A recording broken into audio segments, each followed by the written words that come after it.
Guys, welcome back to my epic story. We are back with the wrap up of the books that I read in the month of July. So, before that, I really want to vent out about July. July was officially a sick month of 2025 for me because everybody I spoke to was sick. My family members were sick, I was sick, and it drained out so much of energy in all of us, and I felt really low. But yes, we are back again with more energy now, and I hope everybody who is seeing this video is healthy and happy, and I really wish a good, successful, and a really happy and healthy month ahead. On this note, let's get started with the video. I read only 6 books in the month of July, but we are going to discuss about it, the plot and the characters of the book, and a really short review. The first book I read in this month is The Things We Water by Mariana Zapata. It's a supernatural fantasy fiction. The plot of the book is there is a girl, her name is Nina, and she gets a magical puppy and she doesn't know how to handle with it. So, in order to protect it, she goes to a place from where the story begins. If you want to know a detailed review about the book, I have already given the link in the description below, so you can just click the link and you can see the review of the book. Personally, I didn't enjoy this book and it was a big disappointment for me, so I won't suggest you to read it. So let's quickly get into the second book. The second book I read in the month is The Boyfriend by Frida McFadden. It is a thriller, obviously, because it's Queen Frida. I like the plot of the book. I don't even remember the character's name. Only hardly 2 to 3 characters I remember, but I don't remember the main people's name. Still, I just want to tell you that just go for it because this book was really engaging and it had a good plot. So the plot has both past and the present, and in present there is a pattern of killing. Like if there is two murder that happened, the two murder have the similar pattern of killing.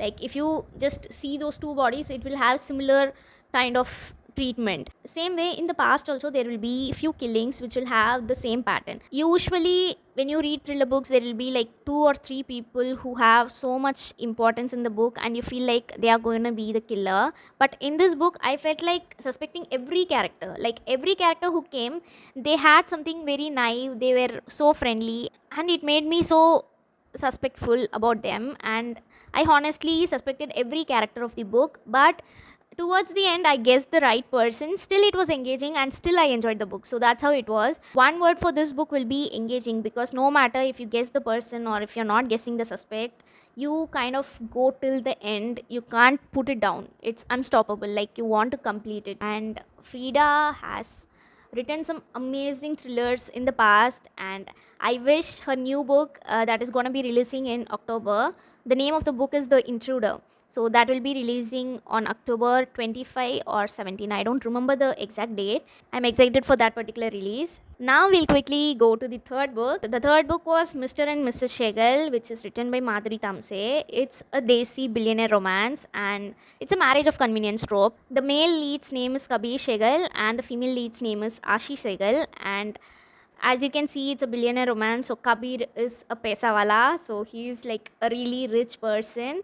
Ashi does modeling in the past and she gets into a problem. So whenever a girl gets into a problem, there will be this male lead who will come and solve it, but he will ask something in return, right? Same happens in this story. Like there will be a problem for Ashi and Kabir solves it, but he asks her to marry him. So that's how they get married. So basically he blackmails her to marry him and she marries him. When she gets married, she doesn't have much of expectations from him, but she expects the bare minimum. She expects to be heard, she expects to be listened, she expects to be noticed. All these go in vain because Kabir thinks, I'm giving everything, I'm giving money, I'm giving home, making you feel rich and everything, but I don't think it's so important that I need to take care of you. She will take care of herself. So that's how Kabir is. So Kabir is like a walking red flag. Ashi, though she is broken from inside, she makes sure that nobody questions about her relationship with Kabir. And whenever her mom questions about how Kabir is, she kind of lies that everything is okay, he's this, he's so caring, he does this for me. But as she keeps on lying about her relationship, she breaks from inside. She feels so lonely and she feels so helpless, and it actually kills her from inside. But she makes sure to have a nice pretty face outside. Soon after all this, she feels so detached from Kabir, from anything that is around her. As you travel, you hate Kabir, and then he realizes it and he feels like so stupid and he wants to correct everything. And the way he puts effort, it was amazing. what I liked about the transition of Kabir is that he doesn't do things to impress her. It's not like I'm gonna impress her. He genuinely want to correct himself. It's not like, okay, I just want to show that I'm just changing for you. And he puts in effort to make her happy.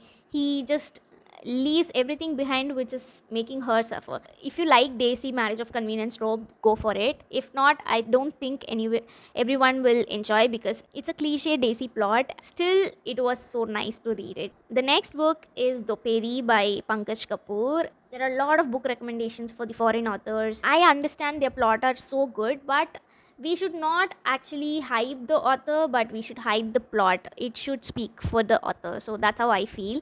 And this book was like that, because I never knew who Pankaj Kapoor was. But when I read this book, I felt like, okay, this person is writing it in such a way that it's so beautiful. The plot of the book is about Amma B. So Amma B is a old age person who lives alone. She has a haveli in Lucknow, basically a palace in Lucknow, and she lives alone. And she also has a house help. His name is Juman. Juman and Amma B, they have a funny banter between them. Like, she always taunts him. He gives a sarcastic reply. So that's how their bond is. But she lives alone. So when she lives alone, she feels like there is someone else in the house, and because of the loneliness, she has this fear of having someone in the house going to harm her. She feels like that the entire plot.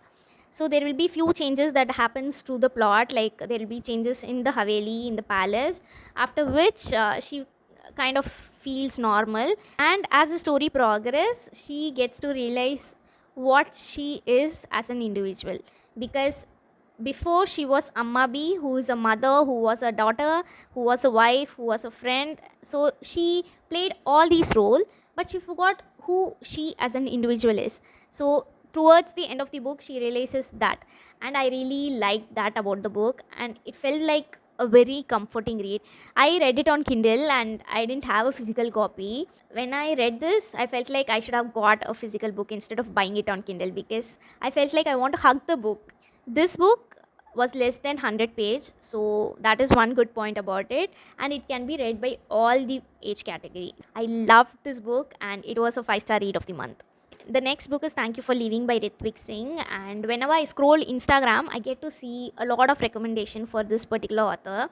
And this is my first read of Ritvik Singh. I completely enjoyed it, but it's not about enjoying this book. This book was like a Dear Zindagi movie. This book was like a counseling session, because when you read it, it actually makes you retrospect your past. You kind of inspect what happened in your past, and it makes you aware of your worth in the present, and it guides you to the future. This book says like everything is gonna be okay, and it reassures from the first page till the last page. It makes you feel self-loved, self-worthy, and it tells you that more than anything, you deserve the world. You can be with a lot of flaws, but you are just perfect, and it just takes the perfect eyes to see the perfect person you are. It was so emotional, and it will make you cry and weep, but in a good way.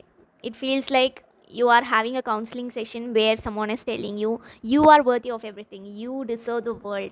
This is a comforting book, but in a difficult way, because in the first few pages itself there will be a line which says have a tissue box with you. It just feels like a warm hug. The last book I read this month is The Bookstore Sisters by Alice Hoffman, and it is from a series about the bookstore family. And there are around 4 to 5 books in this series, and every book is around 50 pages only. It's a very short story with a really practical, real plot. It has nothing fancy in it, nothing so fictional coded.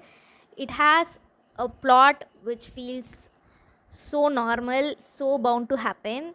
You understand that change is the only thing that is fixed to happen. It talks about a strained relationship of two sisters. So one will be very vulnerable and the other is so sensible. They have a difficult situation in the past, because of which one runs away from the other. They are not in talking terms for years, after which there is a certain change in one of the sisters' life, and the other one who ran away, she comes back. From there, they move on. Like, they see the past, they have all those grief and sadness of their bitter past, but still they move on from the place they are right now. And it was simple, but it was beautiful. finally, we are towards the end of the video. I feel so happy to be talking about books with you all because I want you all to feel the same emotions when I read a book. So that's why I just discuss all of it. And we are going to follow this ritual for a while until I get bored. And please do drop it in the comments like whichever book you feel I should read in the upcoming months. If you have read any books from the books I discussed today, please do drop like how you enjoyed it, whether you liked it or not, and let's discuss more about all of it. Till then, stay happy and healthy because that is all that matters.